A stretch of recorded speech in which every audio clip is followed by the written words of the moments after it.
God, the Lord of the world, and may the peace and blessings of God be upon his messenger, the Prophet Muhammad, and his family and companions. I would like to greet all of you guys with the Islamic greeting of peace. May the peace and blessings of God be upon you. Assalamu alaikum wa rahmatullahi wa barakatuh. I hope everyone's doing well. For this month of February, the Muslim Student Union has been hosting a series of events titled Islam Awareness Month, Creating Channels of Understanding, with the goal of educating everyone on campus and to our community about Islam and Muslims, and to clarify the stereotypes often associated with our religion. Tonight is our 5th event of Islam Awareness Month, which is the Fastathon, Can You Last the Fast? The purpose of tonight's event is not only to educate others of our tradition of fasting in Islam, but also to use this experience to raise awareness about hunger and homelessness in our communities. Before we begin, we would like to start with some verses from our holy book, the Quran.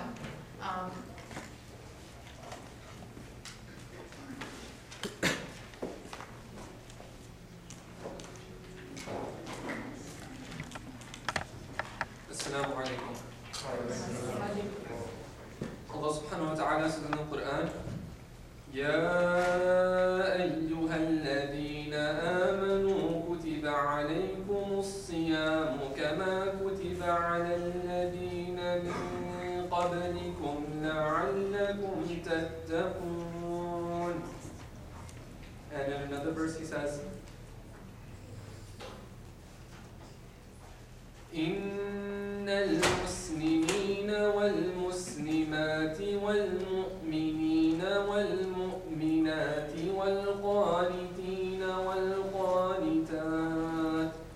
والقانتين والقانتات والصادقين والصادقات والصابرين والصابرات والخاشعين والخاشعات والمتصدعين والمتصدقات والمتصدقين والمتصدقات والصائمين والصائمات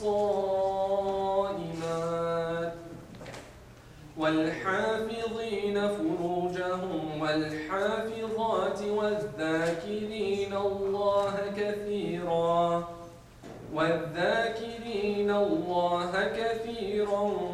والذاكرات أعد لهم مغفرة وأجرا عظيما. The meaning of the first verse is, O you who have believed, decreed upon you is fasting as it was decreed upon those before you, so that you may become righteous.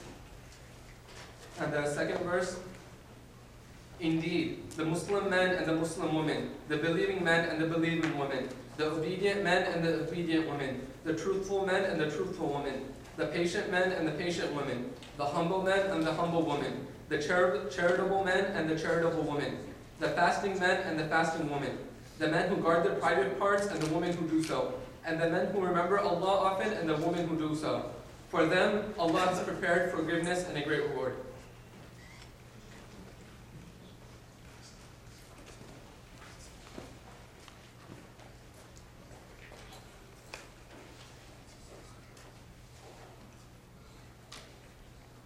Thank you for that.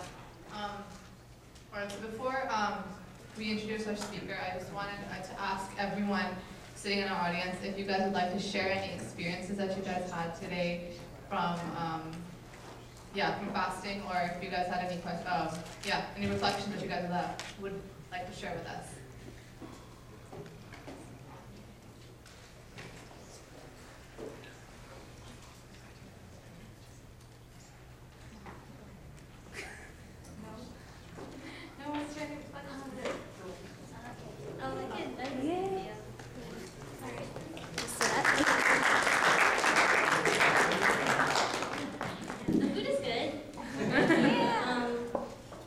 Hey everyone, I'm Lauren.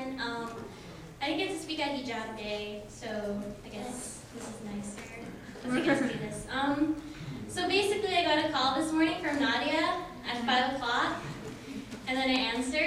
in a very beautiful morning type of voice. And yeah, and she was just like, oh, something, something, and I didn't even know what she said, but I just thought, oh, I have to fast. So then I opened this box of new cereal I was really excited about, and I was like, yeah, I'm gonna eat all of this. And it was really disgusting cereal. And I was like, oh, yeah, of course, that's good. It'll help me fast, because my mouth is just not digging this right now.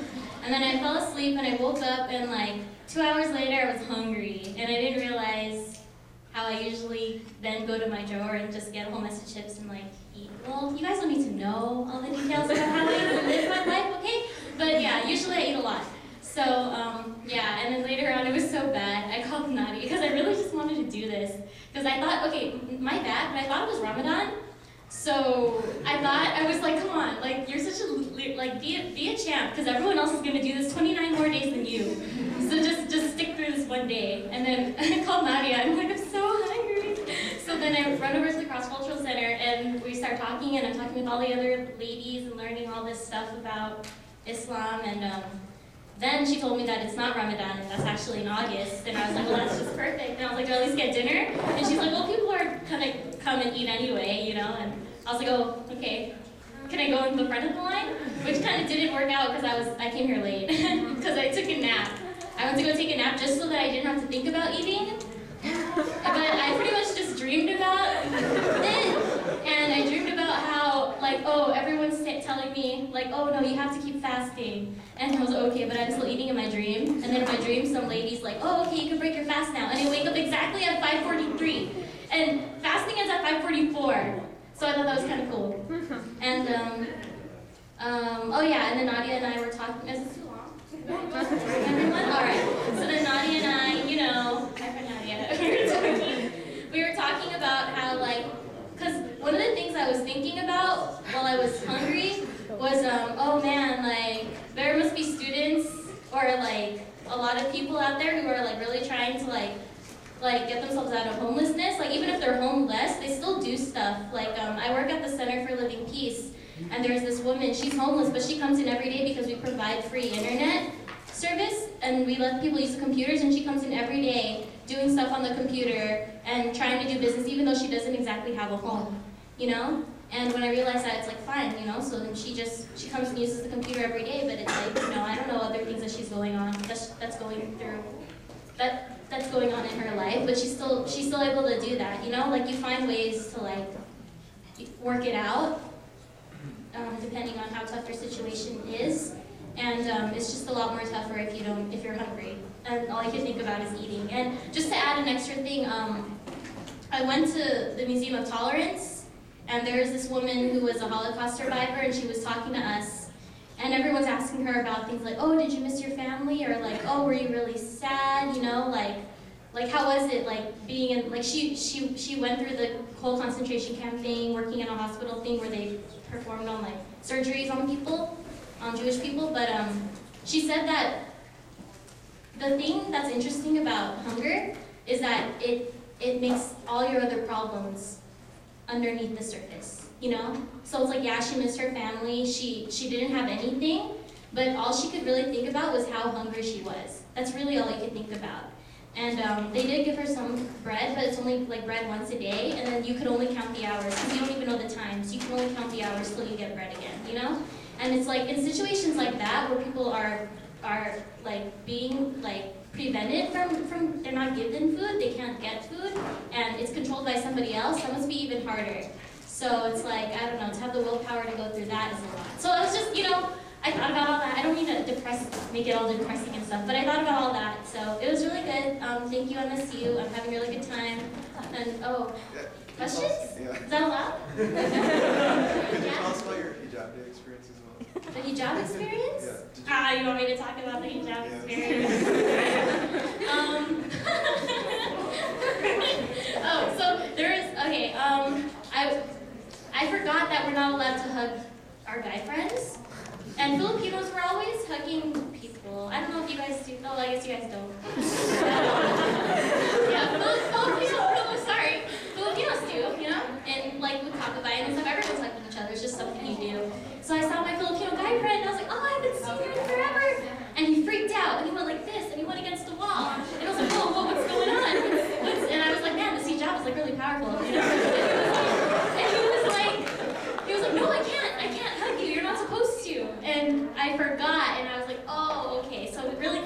my friends stopped me from doing that because I didn't want to break it, you know? And then another thing, some guy asked, it's really interesting because you don't get handed out flyers to go clubbing. Like, I'm not saying I'm a hot Asian or anything like that, but it's like, you know, these fraternities, you know, if you're kind of a cute chick, they're gonna give you a flyer. But yeah, I didn't get any of those. So that was kind of nice. I saved some room in my purse, you know? That was good. It's good stuff. Let's see. Last thing, there was this guy who accidentally bumped into me at a Phoenix Grill. Like, I don't know what he was doing. He was in a hurry. So he tried cutting me in line, which is not okay. But yeah, but it's especially not okay if you're wearing a hijab, I guess, because he accidentally bumped into me, looked at me, saw that I was wearing a hijab, and then completely apologized, which has never happened. Because usually when they cut me in line, it's just like, whatever. But he apologized, you know? So I don't know, but I guess when you're wearing a hijab, you're seen as someone who you just can't cut them in line. You know? That's so like religiously messed up of you. You know what I mean? So I don't know. That's how I'm interpreting all of this. As far as hijab goes, anything else? Oh, I didn't have to worry about my hair. I left this on my Facebook. Whoever wants to add me, I don't know. I left this on my Facebook and I was like, oh yeah, I didn't have to worry about my hair at all, which is great. I didn't look at myself too much to check up on my hair. And it's just like, I don't know about guys, but for girls, this is such a big deal. It's such a big deal because you work so hard to make your hair beautiful in the morning. And because of things like environmental factors like wind, it just gets messed up and it ruins your entire day. But with the hijab, you don't have to worry about that. As long as your hijab is on correctly, then everything's fine. So yeah, if you guys want to hear a little bit more about my experience or people talking about their experiences, my show is Activism for Amateurs on KUCI tomorrow at 8 a.m. And we will be interviewing Natasha and I don't know, anybody else who wants to join. Guys too, you know, anyone else. Let me know if you want to be on the live radio. That's your ticket. It's all good. All right, thanks.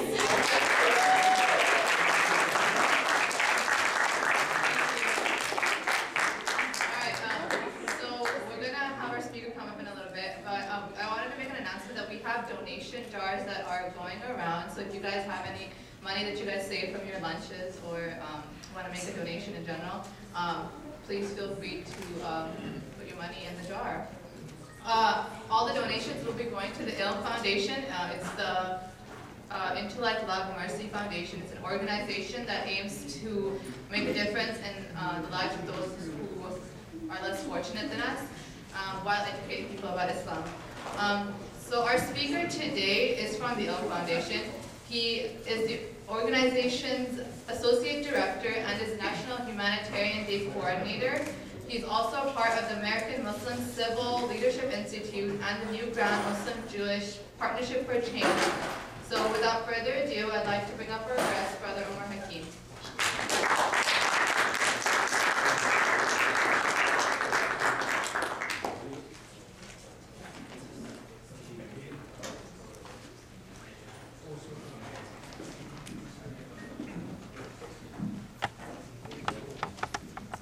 Assalamu alaikum. A'udhu billahi minash shaitanir rajim. Bismillahir rahmanir rahim. I seek refuge with Allah from shaitan, the accursed enemy. Ashhadu la ilaha illallah. Ashhadu anna Muhammadan abduhu rasulullah. And I bear witness that Allah, that is none worthy of worship except Allah, and I bear witness that Muhammad, sallallahu alayhi wa sallam, may the peace and blessings of Allah be upon him, is the messenger of Allah. La hula wa la quwwata billah. There is no might and power except with Allah. Gotta excuse us, we was late. Apologize for that. Traffic from Los Angeles was thick. I'd like to thank the administration here at UC Irvine, the Muslim Student Union Association. I'd like to thank everybody for your patience and your consideration for this event. And